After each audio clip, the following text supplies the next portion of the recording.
Just about every time we use the internet, a communication link, or an app, we agree to some very long terms and conditions. But what exactly are we agreeing to? You guys! You gotta help me! These business casual G-men are trying to kidnap me! What? It's crazy, dude! They're saying it's because I agreed to the latest terms and conditions on iTunes! Why? What did the terms and conditions for the last update say? I don't know! I didn't read them! You didn't read them? Who the hell reads that entire thing every time it pops up? I do. Can you tell, can Apple tell how many people actually read it? Well, they have to say that they agree. We can't know for sure if they've read. We try to make it in plain English and very short. If I were trying to make a user agreement uninviting, I would choose a small font, a sans serif font, and I would set it in all caps. Okay. Because what happens then is that you have type that becomes a texture rather than words and spaces. No one has read the terms and conditions. No one in the world. No one, even the lawyers who wrote it like this. You come to a website and they have a set of rules, usually described in terms of services, and then they have a privacy policy. And as soon as you start using the service, in essence, you have agreed to the terms of service and the privacy policy. Do these terms and conditions that we sign up for even apply? They do. I think if they didn't apply, I think the web would topple over. And so to the extent there have been contract decisions, they've held that these terms and conditions are valid. And this concept is pretty new. For instance, you never had to sign a user agreement for an old-fashioned landline, or to watch TV, or to read a book. But if you use a smartphone, a Kindle, or you watch Hulu, then you do. Violet, baby, don't you sign anything there. What's this all about? Standard form of contract. Don't talk to me about contracts, Wonka. I use them myself. They're strictly for suckers. Yes, but you wouldn't begrudge me a little protection. In fact, if you were to read everything you agreed to, it would take 1 full month of work out of every year. That's 180 hours you would need to spend every year. And according to the Wall Street Journal, consumers lose $250 billion each year due to what's hidden in fine print. Here's an example from LinkedIn's terms. You grant LinkedIn a non-exclusive, irrevocable, worldwide, perpetual, unlimited, assignable, sublicensable, fully paid up and royalty-free right to us to copy, prepare derivative works of, improve, distribute, publish, remove, retain, add, process, analyze, use, and commercialize, in any way known or in the future discovered any information you provide directly or indirectly to LinkedIn, including without limit to others generate content, ideas, concepts, groups, or data services, use of the LinkedIn, the others that possess, or any conversation you or any So LinkedIn takes pretty much everything forever. You'll find this kind of language in Google, Pinterest, Facebook, pretty much anything that people consider free. Instagram is finding that pictures are worth much more than 1,000 angry words after the company updated its user agreement to say it would have the right to sell posted photos without compensation for use in advertising. And even if you are paying, companies have the ability to make you accept just about whatever they please. In 2009, GameStation, a company in the UK, put some pretty sneaky stuff in their terms. They didn't take money or your firstborn child. But for one day, their terms stated, by placing an order via this website, you agree to grant us a non-transferable option to claim, now and forevermore, your immortal soul. The contract was only live for a day, but GameStation happened to rake in the lives of 7,000 immortal souls. This is, of course, a joke. However, it makes you wonder, what if there were more serious consequences that might result from not reading terms and conditions? And what if your phone came with these long terms and conditions said, well, if you use the phone, the government can wiretap you? That would be insane. But that's the kind of world we're living in. A world where the government could wiretap you because of terms and conditions? So, if you look at the iPhone user agreement, wiretapping isn't mentioned.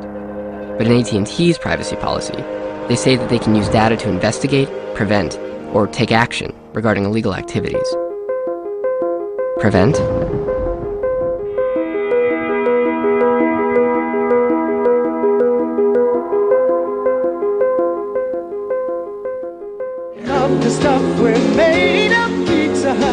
In 1994, Pizza Hut became the first major chain to accept a delivery online. Suddenly, the internet needed a way to remember who you were, where you lived, and how you were going to pay. My question is, what the hell? Like, how do they know who you are? Yeah. Okay.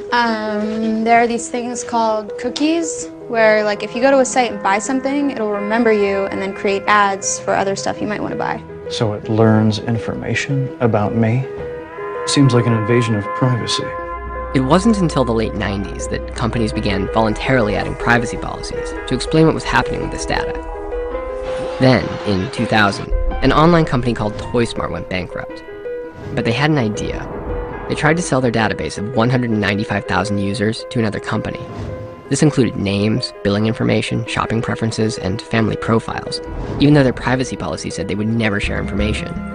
People felt like they were being duped. Lawmakers tell you time and time again that every time they go back to the district, to their district, people are telling them that they want some internet privacy laws. They want some protection. In early 2001, over a dozen bills were introduced in Congress to protect privacy online. These acts of mass murder were intended to frighten our nation into chaos and retreat. But they have failed.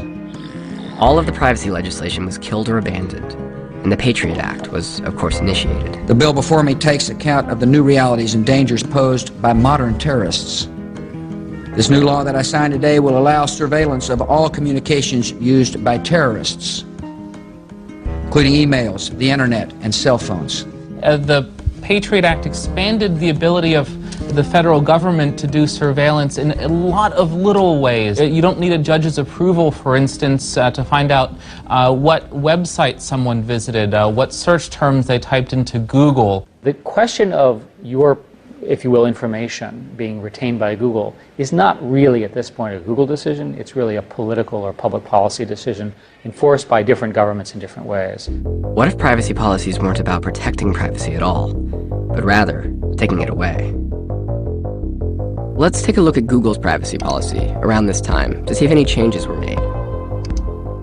Google claims this is their first privacy policy, which it isn't. So why would Google not include its original privacy policy on its own archives page, one that said you would remain anonymous? What if the data collection that the Patriot Act required became the foundation of a whole new business model, and the foundation of the modern internet as we know it? Would that be something worth covering up? Even though we don't write checks to Google, and that's one of the reasons we kind of like the company, it doesn't mean that Google's really free, or that we are free in the liberty sense when we use it. It might feel very different if Google was effectively a $500 a year service, because that's the value of the data that you're providing. I mean, that was a really critical finding, and that advertising could be, targeted based on information that people were somehow, supplying about themselves. Suddenly, you didn't have to wonder, was somebody watching my commercial? You knew someone clicked on my ad. That meant that they paid attention to it. In 2012, Google was one of the most valuable stocks in the world. And Mark Zuckerberg, the founder of Facebook, had become one of the richest men in America. My job is to help investors figure out for themselves what this thing's worth. So I look at what Facebook has as an asset, which is 900 million people and a ton of data on those people. And I say if they use 10% of that data, they're going to be the most valuable company ever. When personal data is worth this much, why would Google or any free internet service be opposed to the data retention that the Patriot Act required? Anonymity wasn't profitable.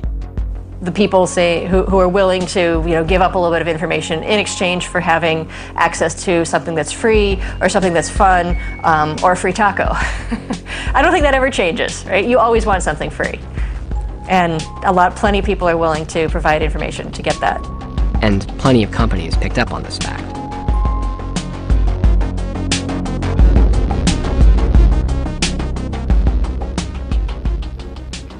Let me give you some very practical tips.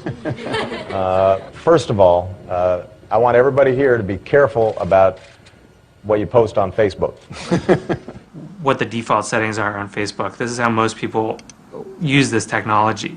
When these companies are building these systems, they know that. So why isn't the default for everything sharing, every photo, when I start Facebook, why isn't it just for my friends? Why is the default for everybody? Because it's really confusing for my mom to figure out how to just share to her friends. The way we've designed the site is that it's a community thing, right? So people want to share with just their friends, but a lot of people also want to share with the community around them, right? So I want to share with everyone who works with me at Facebook. I want to share with everyone who went to my college, everyone in the village around me. And those people aren't just my friends. Even Mark's explanation doesn't make any sense. He says he wants to share with the school, with the quaint village next to him. He doesn't say he wants to share with the entire world. And yet, that's the default. The challenge with defaults is that you get comfortable with whatever the default is. When the default is public, you actually can adapt really beautifully and deal with it. When the default is private, you can adapt comfortably and deal with it. When the defaults change, that's when problems emerge. And in fact, that's what Facebook did. In 2009, Facebook made changes to their privacy policy without telling anyone. Doing a privacy change for 350 million users is a really, it's not the type of thing that a lot of companies would do. We decided that these would be the social norms now, and we just went for it. You might remember the fan page with over 1 million people who tried to get the policy reversed. What was the big deal, you might ask? Well, over the course of a night, Facebook turned what was once private information into totally public information.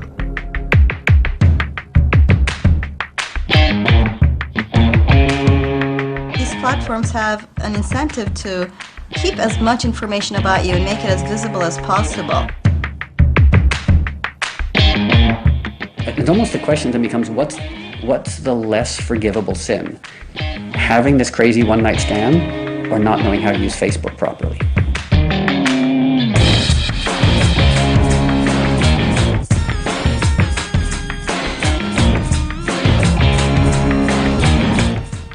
Most relationships in your life, it's very good that the other person doesn't know everything you've ever said or scribbled or thought.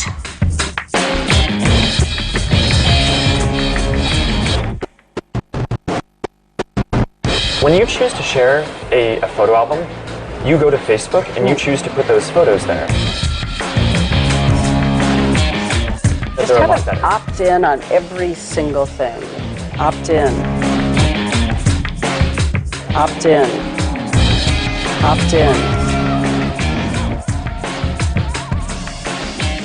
I'm okay with Facebook behaving like a company, but I think we need to treat it like a company and not treat it like some benign public utility.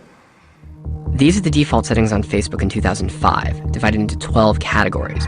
As time passes, more and more information is shared by default. In 2009, Facebook began automatically sharing personal information with the entire internet.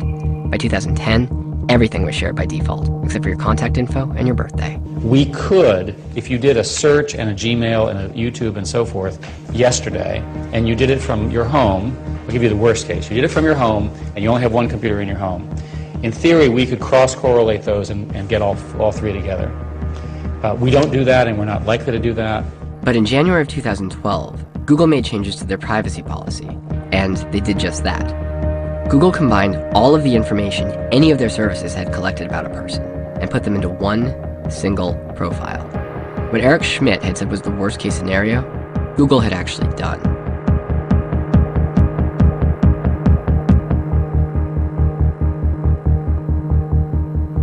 How can you honestly sit here and tell this committee this is not a growing problem? A good deal of what I was trying to say is that I don't think there is evidence of a market failure or consumer harm from the legal and legitimate use of personal information in commerce. I don't think there's evidence of it. There are companies that you've never heard of, like Axiom, that claim to have about 1,500 points of data on the average American citizen. Everything from, whether you're right-handed or left-handed, what kind of dog you have, what your sort of psychological outlook is, and all of that can be used to inform decisions that businesses make about us as well. These are the types of companies that a potential employer would go to try and run a background check on somebody before they hired them. They're able to connect the fact that you went to site A and then later to site B and then eventually to site C and create this detailed history of what sites you visit online. They don't put your name in the cookie. They put a unique serial number in the cookie that could then be linked to your name in their database. I don't know if you've ever seen the picture of the ad network ecosystem that shows all the parties in the ad network ecosystem. It's a bit overwhelming. The information is valuable to different people for different reasons. What if you buy a lot of alcohol? They might want to raise your premiums because they think you're at risk for alcoholism or something like that. The company might use it in a way that actually harms you. For example, in 2008, thousands of people suddenly had their credit limits reduced, seemingly for no reason. While on vacation, one wealthy business owner from Atlanta saw his limit plummet from $10,800 to just $3,800, ruining his vacation. The letter he received said this: "Other customers who've used their card at establishments where you recently shopped have a poor repayment history with American Express." This means companies like Walmart. And in Minneapolis, a father came into a Target, outraged that they were sending his teenage daughter pregnancy coupons that were addressed to her. The man thought the Target was trying to encourage his daughter to get pregnant. As it turned out, thanks to her shopping habits, Target knew that this high schooler was pregnant before her own father did. The father later apologized. And in the Netherlands, data was being used to harm customers in a whole new way. Now, while you're driving and using a GPS, that GPS is sending back signals to tell how fast you're moving. It's really useful for helping us avoid traffic, but that got a little company called TomTom wondering who else might be interested in knowing the speed of traffic. And so in the Netherlands, the data that people were willingly trading to find a faster way home was being sold to the authorities to give those same drivers tickets.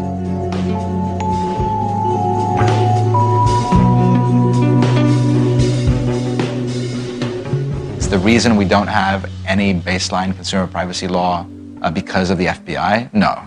That is largely due to lobbying by companies that have built extremely lucrative businesses around these business activities and don't want to do anything to disrupt that. Under Facebook's terms and conditions, a user must be 13 or older. Despite this, according to a recent Consumers Report study, an estimated 7.5 million users were younger than 13. First of all, we don't allow people to have accounts under the age of 13. And my reaction to that is that's just absolutely indefensible. I mean, it's unbelievable that you would say that. Well, Senator, I just want to say we really emphatically agree with your points. They say that Facebook sent an army of lawyers so that the final privacy legislation that emerged in 2011 was watered down significantly in a way that wouldn't affect Facebook's business model. What did Facebook have to lose? I really do not understand their logic, and you'd have to ask them about that. But when I analyze an issue like this, I'd love to ask them about that. They won't talk to me, so I'm not surprised. I don't think the rules of law and regulation necessarily apply when it comes to interacting with a company that wants to sell you something. Yeah, we should be worried. But worried about what? Sure, the data collection allowed by privacy policies had fueled commerce, but was there something more serious we were agreeing to?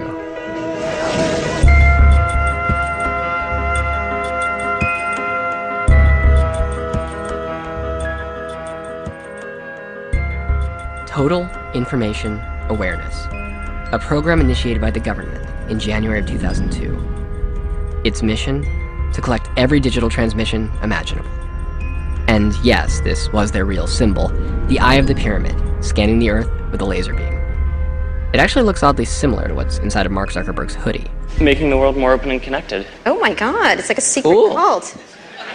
Total Information Awareness was a program designed to connect the dots, to link banking activities, to flight searches, to to online activities. But the Pentagon is clearly moving to create the largest electronic eye ever, to look at any and all Americans. You're looking for trends and transactions that are associated with some potential terrorist act. They believe that with enough data that they could predict who would be engaging in nefarious crimes. The public was outraged. Congress was outraged. The program was shut down. The lesson that the government learned after the failure of total information awareness was that if you're going to create a gigantic spying program, don't give it a creepy name. There's nothing to prevent them from developing the same capabilities, just in smarter ways from their standpoint.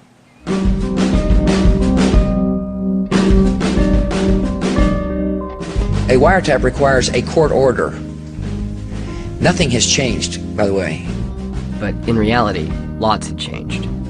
We were told one day in late 2002 that an NSA representative was coming to the office. Mark Klein came to us at the Electronic Frontier Foundation with data and documents that showed that AT&T was engaged in a wiretapping program. The NSA is much different from the CIA. First of all, it's about 3 times the size. It costs far more. It's tremendously more secret than the CIA. And what it does is very different. It's focused on eavesdropping, on tapping into major communications links. They actually had a secret room in their facilities, and they were creating a copy of internet traffic and sending it to the NSA. So in a sense, they are vacuuming up, scooping up every... They are blindly vacuuming up everything going across those links. And you're certain of that? I'm certain of that. So President Bush owned up to it. I authorized the National Security Agency to intercept the international communications of people with known links to Al-Qaeda and related terrorist organizations. It's taken less than 24 hours after the Bush presidency ended for a former analyst at the National Security Agency to come forward to reveal new allegations about how this nation was spied on by its own government. The National Security Agency had access to all Americans' communications, faxes, phone calls, and their computer communications. Is there a recording somewhere of every conversation I had with my little nephew in upstate New York? Is it like that? It would be everything, yes. It would be everything. But then a beacon of hope arrived in the White House. Hi, Senator Obama. I appreciate your giving us the opportunity to ask you questions. I'm an attorney who represents federal whistleblowers, and I was very disappointed when I learned that you supported the bill that lets phone companies off the hook when they've helped the federal government, without warrant, wiretap phones. I recognize that some people feel like, yeah, well, the phone companies still were complicit in this. They should be held accountable still. I understand that argument. But the problem was the surveillance program is actually one that I believe is necessary for our national security. So they were immune, but that means that the programs are still shut down, right? The programs are shut down? Yeah, the wiretapping program. And I have no reason to believe that the wiretapping programs have been shut down. No, if the wiretapping programs had been shut down, then I don't believe that the government and AT&T would still be fighting in court for the legality of it. So Barack Obama hasn't changed anything? No, Barack Obama did not shut those programs down after he took office, even though he had threatened to before he became president.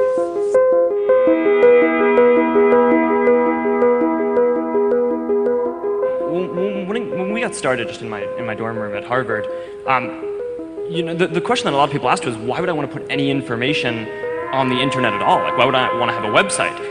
And people have really gotten comfortable not only sharing more information and different kinds, but more openly and with more people. And that social norm is just something that's evolved over time. You may have seen the Onion take on Facebook, which was the CIA has just announced its most recent handy invention, Facebook. According to Department of Homeland Security reports, Facebook has replaced almost every other CIA information gathering program since it was launched in 2004. After years of secretly monitoring the public, we were astounded so many people would willingly publicize where they live, their religious and political views, an alphabetized list of all their friends' personal email addresses, phone numbers, hundreds of photos of themselves, and even status updates about what they were doing moment to moment. It is truly a dream come true for the CIA. the FBIs and the NSAs of the world are appreciative of the fact that Google and Facebook have built business models around collecting user data because it makes their jobs much easier. That article in Time started with this anecdote. They're sitting in their transparent cubicle in their open space in Facebook. Robert Mueller was the one man in the room with a tie on, and he was older in a suit. And he comes in and he says, I was just in the building and I wanted to say hello to Mark Zuckerberg. So he says hello to Mark Zuckerberg, a little chit chat, and then he leaves. And everybody's saying, what the hell was that? Now, nobody asks the question, why was Mueller in the building? He's the head of the FBI. On the one hand, Mark Zuckerberg has said he wants to create a more open society, and Facebook is a way to do that. On the other hand, there's a lot about the way that Facebook uses information that people don't know. If only there was a way of knowing how much information these companies were storing about us. Well, in the case of Facebook, we learned some pretty interesting things thanks to one student in Austria. And unlike the US, Europe has a law that requires a company to tell a customer what data they have stored on them, if that customer wants to know. And Facebook, unlike most major internet companies, had actually built a headquarters in Europe. Apparently we were like the only 3 people that were like pushing hard enough and like asking again and again and again, and going through also the Irish authority to finally really get at least like a bigger part of our data set. We still didn't get everything right now. Got it right there, just to have like an idea how much it actually is. That's like just to picture it and to see how much it is. Wow, this is more than a baby. Yeah, that's 1,222 pages. I'm a member of Facebook for 3 years, but I was using it more intense for like the last 1.5 years or so. What's interesting as well is that I didn't post too much actually. Like I'm a person who posts something like once a week or so. With this giant ream of information in front of me, is it hard to go through it and actually find specific details about a person? No, that's super easy because it's I mean, we just used the search function in the PDF file. So you just type in one word, let's say demonstration or sex or a political party or something, and within a second you find the right information. So within a couple of minutes you can figure out what people voted for, what, I don't know, psychological problems they have, what parties they've been to. All these informations are like really easy to find actually. While using that service for such a short time, you still had a data file that's bigger than anything that any CIA, FBI, or I don't know, Stasi ever had about an average person. If you hit the remove button, it just means that it's flagged as deleted. So you hide it actually from yourself. But anyone like Facebook or any government agency that wants to look at it later can still retrieve it and get it back. And that means that it's there for an indefinite time. Even though you hit the delete button and they ask you 3 times if you really, really want to delete it. It's not actually gone. It's not actually gone, it's still there.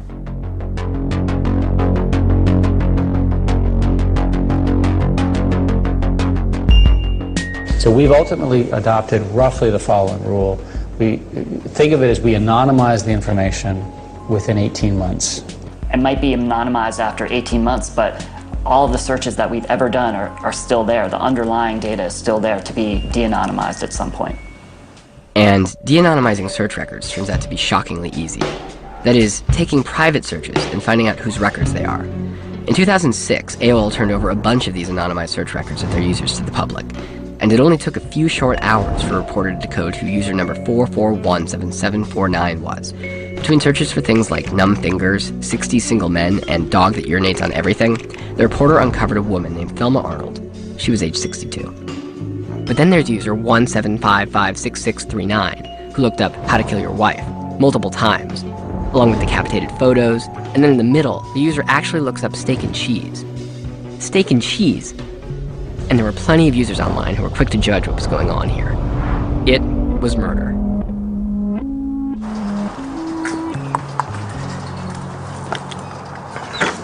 Rainy, easy. Hey, old friend. Easy.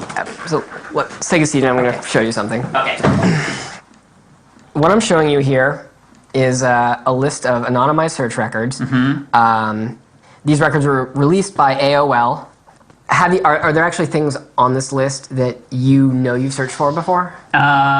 Sure. Yeah, I have definitely looked up car crash photos. I've definitely typed in decapitated. I've definitely looked up dead people photos. I've definitely looked up wife killer. Yeah.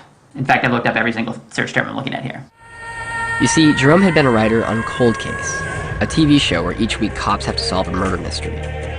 Oh, that's always what scared me when I was entering those search terms, was if there's some sort of automated system that just red flags you based on the search term, they're not going to look and say, oh yeah, he was probably working on a TV show, and that's why he was just Googling how to murder my cheating wife.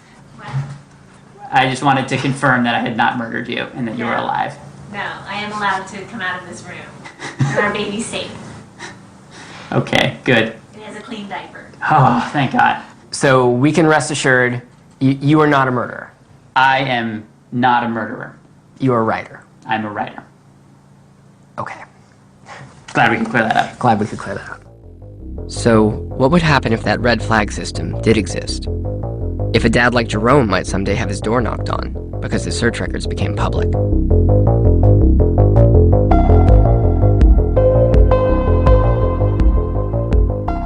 Consensus seems to be that the retention of this kind of information should be greater than 0 days. And the reason it has to do with police actions, terrorists, Patriot Act, all those sorts of things.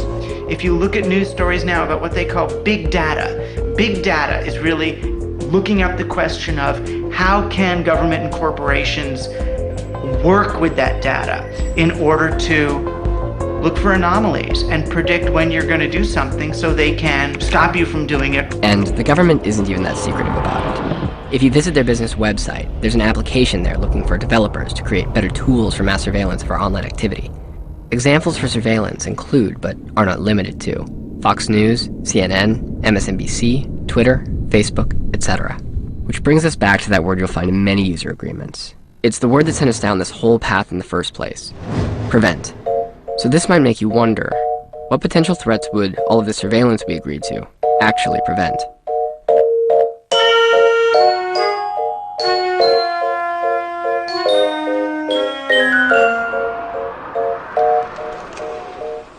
Basically, January the 3rd, 20 days before I go on holiday, I tweet, "Are you free this week for a gossip/prep before I go destroy America?" Ended the tweet with a kiss, as threatening as that is. 20 days later, get on a flight, go to LAX. We had a hotel in Hollywood Boulevard. We were just going to potter around for a week, just looking around, just being tourists. Got off the plane, went through the passport control, swiped my passport through, and they're like, "Can you come this way?" And I was like, "It's because I got an Irish passport." I thought maybe Irish people is like stereotype, IRA bombers. They went through my suitcase, and I was like, "Oh, what are you doing?" And then when they pulled me into the holding room, I was questioning me for 5 hours about whether I had a Twitter account. I was like, "Are you being serious? Are you actually holding me because of a tweet?" And they're like, "What do you mean by destroy America?" And I was like, "To party, it means to go wild, get drunk." Any moron that could read that tweet can see what it's meant as. Like, it ends with a kiss. I'm sure, like, Hitler doesn't end his memoirs with a kiss or whatever he did. So then they moved us to a holding room. But then at midnight, the staff changed over, and they weren't aware of what we were there for, so they handcuffed us, stuck us in the back of a police van, and then took us to a downtown prison detention center. Innocent people shouldn't be treated like absolute dirt, and they were dragging us around, pushing us into walls. Sounds like a horrible vacation. Is the government refunding you at least? No, they won't comment on what happened. Well, if I'd put I was going to paint the town red, they'd have me done for graffiti as well, wouldn't they? When I go to other countries, this is going to show up that I got refused from America, so more than likely I'm now going to get dragged off at every airport and questioned about what happened, and I have to explain to them that it was a tweet. I'm Italian, Irish, French, Portuguese, Native American, Black. I'm even like 1/18th Avatar. This is Joe Lipari. Joe Lipari had had a rough day at the Apple store. He had been forced to wait in line for 4 hours before finally leaving. So I get home from the Apple store, still a little irritated. Smoke a little dope, put on Fight Club, just trying to relax, go on Facebook.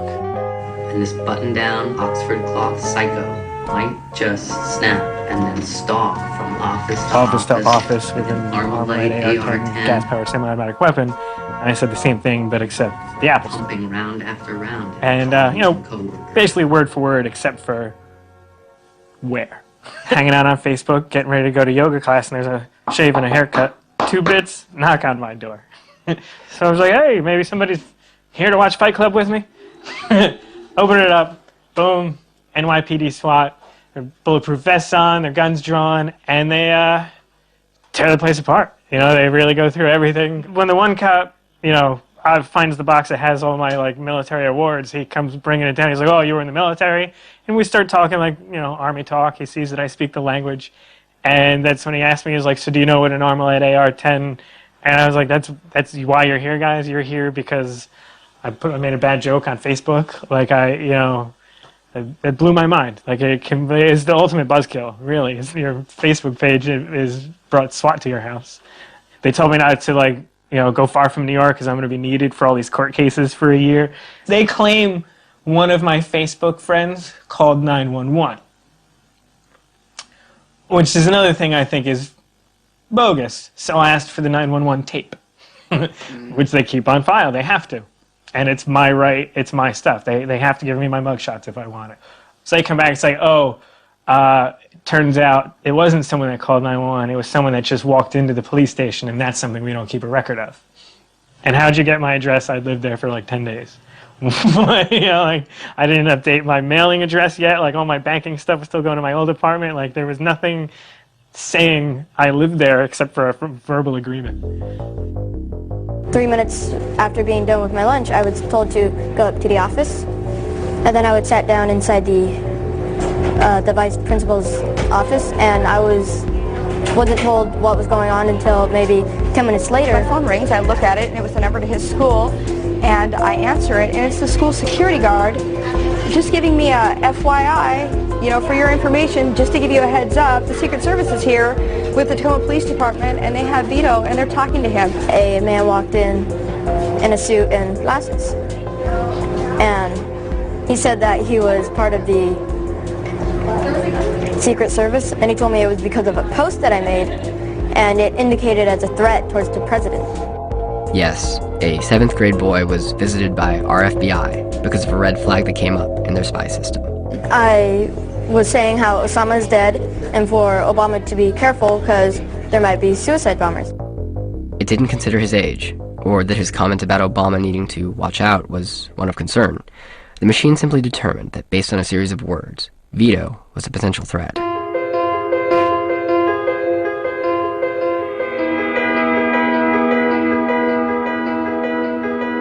Pre-crime, their belief, this potential breach of the peace, their belief that you might cause a crime. There's pre-crime arrest and minority report. Mr. Marks, by mandate of the District of Columbia Pre-Crime Division, I'm placing you under arrest for the future murder of Sarah Marks and Donald Dubin. Take place today, April 22nd, at 0800 hours and 4 minutes. No, I didn't do anything. This arrest that happened on the royal wedding day when I attended a zombie flash mob wedding picnic. Right. And myself and 4 other zombies were arrested preemptively for potential breach of the peace. Even if you dress up as a zombie, it seems to me that the crime isn't really committed until you eat some brains. Yeah. To be fair, we did have some brain cake. Oh. So there's that. How did they know that you were going to be dressing up as a zombie this day? There could have been emails or anything really. It could have been, it's hard to know, yeah. I think that's the toughest thing, That's the scary right? thing, yeah. Yeah. The indication that they were monitoring private social networks came in the way they were reacting to certain things and asking about certain things. So they were asking about maggots and asking about climbing gear, which they must have heard about through some exchanges on the internet, neither of which was true. Nobody had maggots or climbing gear. Not something that was itself posing a hazard to the royal wedding celebrations. We were nowhere near the royal wedding celebrations, and we had no plan of going near the royal wedding celebrations. Anything that wasn't part of the official, ostentatious, joyous, expensive celebrations of this wedding of 2 strangers was prevented from happening. And that seems deeply disturbing. You can see that surveillance measures are being used to silence protests before they even happen. This was, of course, the royal wedding. We'd all helped pay for the royal wedding. It was it wasn't just a private wedding. You're arresting a professor of anthropology that runs a street theatre group. One of keys. Thank you very much. No, we took keys. We couldn't believe this was happening. We were so obviously a street theatre troupe. Some of us had actually got the costume on, So we were locked away in Lewisham Police Station for 25 hours. Once the whole wedding was safely over, we were let out. For the first time, as far as I'm aware in this country, a number of us, something like 50 of us, were arrested and in most cases incarcerated for thinking about protest, for thinking about, in this case, some street theatre. A lot of life is based upon trust. I mean, if you have a conversation with your inner circle on a key strategic decision that is vital to your company, and you read about it in the newspaper before the decision is implemented, in other words, you get preempted from acting because somebody inside your company has talked, you're not going to like it, and it'll hurt. The activists didn't need to commit any crime. They just needed to text, to email, and to call each other about potentially protesting. But I think that the answer is not to take away the capacity of looking at the public actions of citizens and keeping a record of them. The solution is to make sure that we elect better governments. So one of the things I hear a lot is, who cares if they're collecting all of this information about me? I don't have anything to hide, so why does it matter? Well, I know this argument, and it is not very new. It's old-fashioned, saying we are complying with rules, and so what happens? Between leading the sinful life I would like to lead and hoping that governments will protect my privacy, or assuming that no one's going to protect my privacy and leading a less sinful life, I'll go with the latter. It's simply just the odds of success seem higher to me. I congratulate the people who say they have nothing to hide. I don't believe them. And I also say that they're probably hiding something from someone. We all do. You have nothing to hide till you do. And you are not necessarily going to know what you have to hide or not.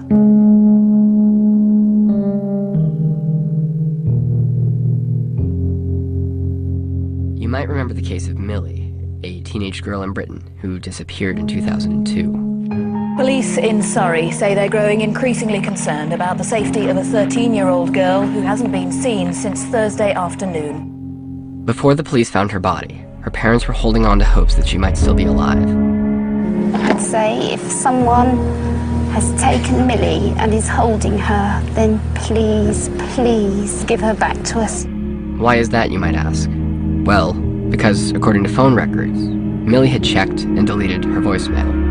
We were sitting downstairs in reception and I rang her phone. Yes. And it clicked through onto her voicemail, so I heard her voice. Yes. And it was just like a jump. She's picked up her voicemails, Bob, she's alive! And I was just, it was then, really.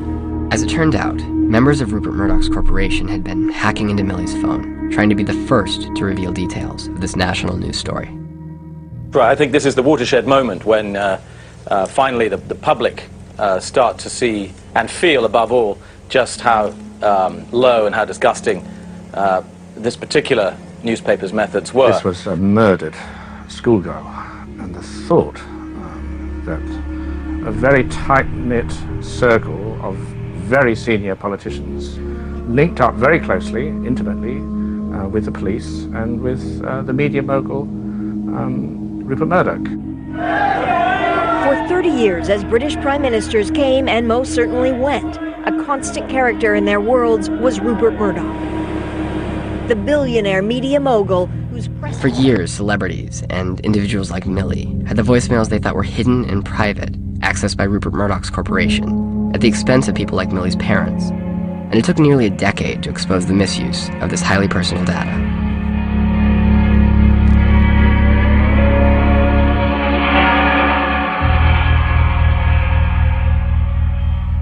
Privacy is dead.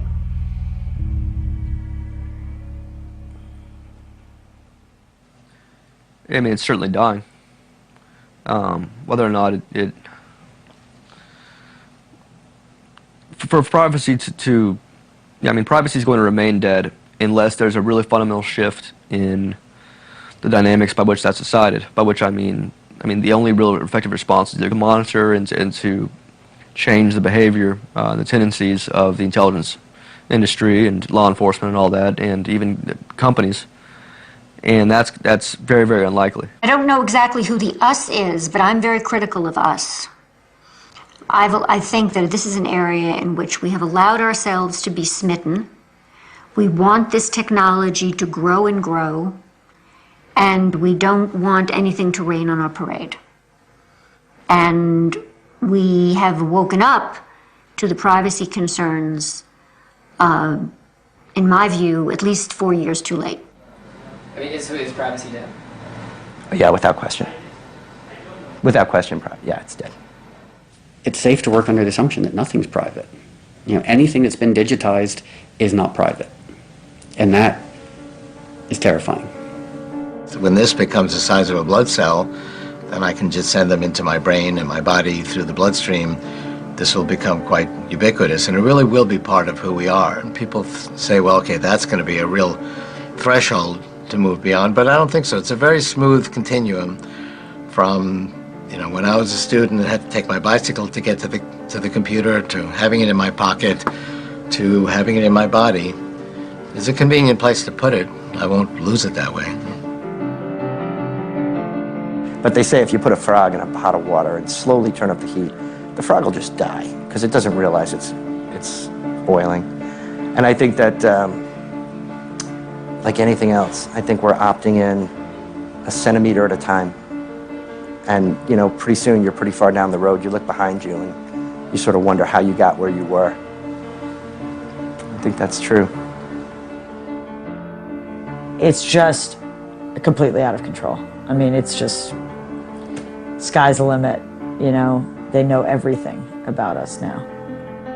It takes someone, it takes someone who's in charge of laws having what is being done to American citizens done to their email account, Right. done to their Facebook profile. They're gonna pay attention to it. All of these powerful institutions, they're not subject to the same invasions of privacy as the rest of us are. Eric Schmidt, the CEO of Google, once said, If you have something that you don't want anyone to know, maybe you shouldn't be doing it in the first place. then he got very angry when CNET, which is owned by CBS, published a picture of his house.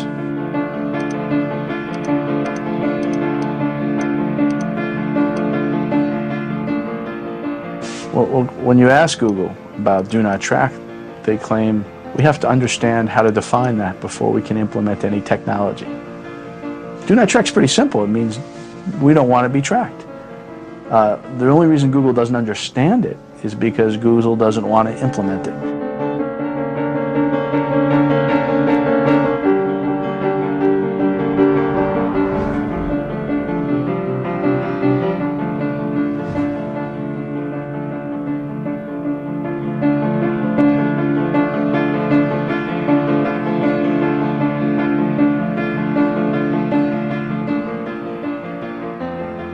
Unless someone comes and makes it no longer practical for them to engage in that kind of activity, pressure is put upon CEOs of the companies.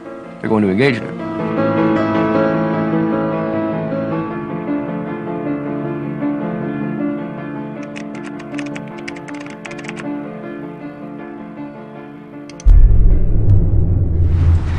Dawn. We're going by the Facebook campus right now. Really have no idea what to expect. I've not had breakfast.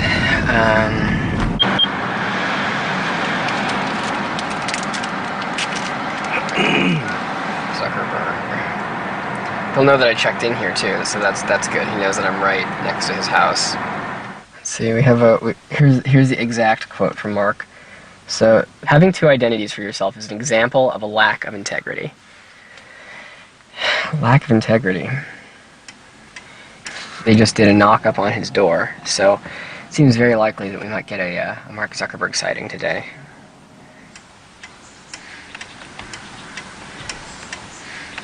I mean, you might not be wrong, Vince. Ben might actually have a tunnel. There's some definite motion in the yard. Is there a dog? There we go. That's it.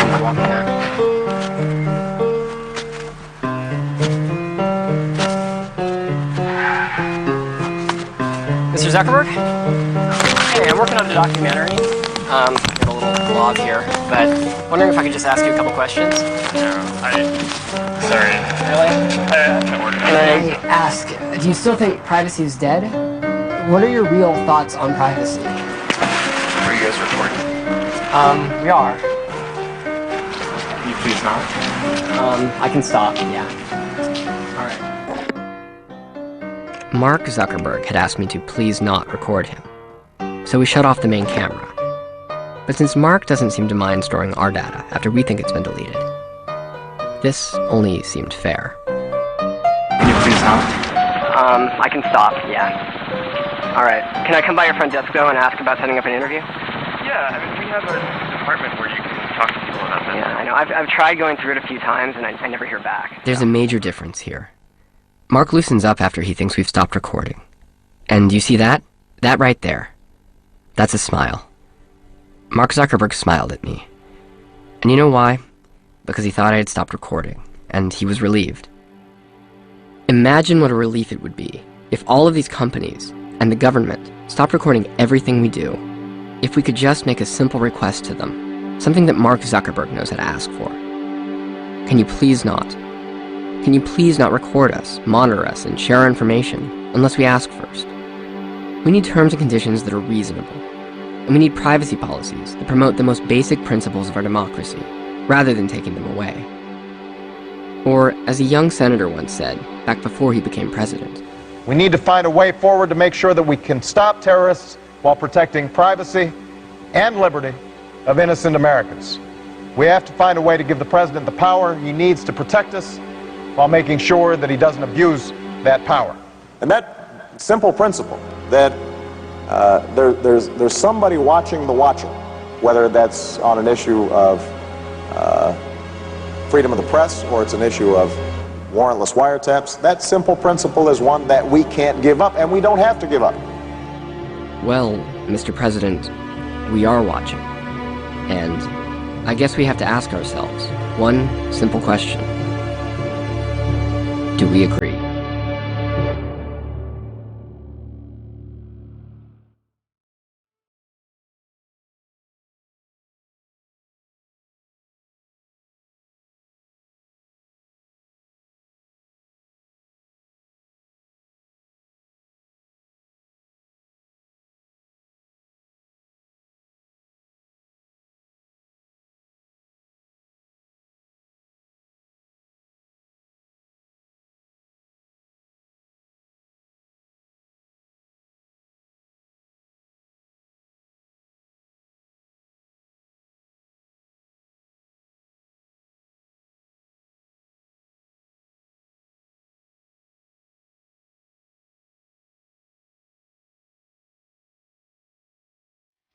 Washington is caught in its very own episode of Spy versus Spy. The tactics once employed by top intelligence gathering teams at the CIA, sifting through IP addresses, emails, and fake drop boxes, have now been turned against the intelligence community's top official.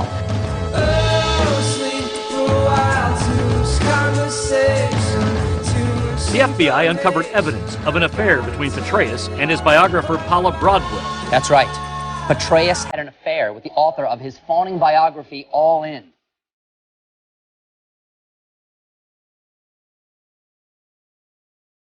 These did not implicate criminal activity. These did not implicate national security. These were not a threat to David Petraeus, the person, or to General Petraeus, the director of the Central Intelligence Agency.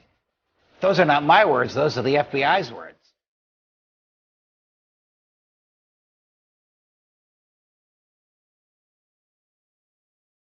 But instead of actually sending those emails, in many cases, they wrote them as drafts in a Gmail account they both had access to. And that way they could both log on and check the draft folder, never having to actually hit send. Very embarrassing for the Obama administration and for its National Security Command.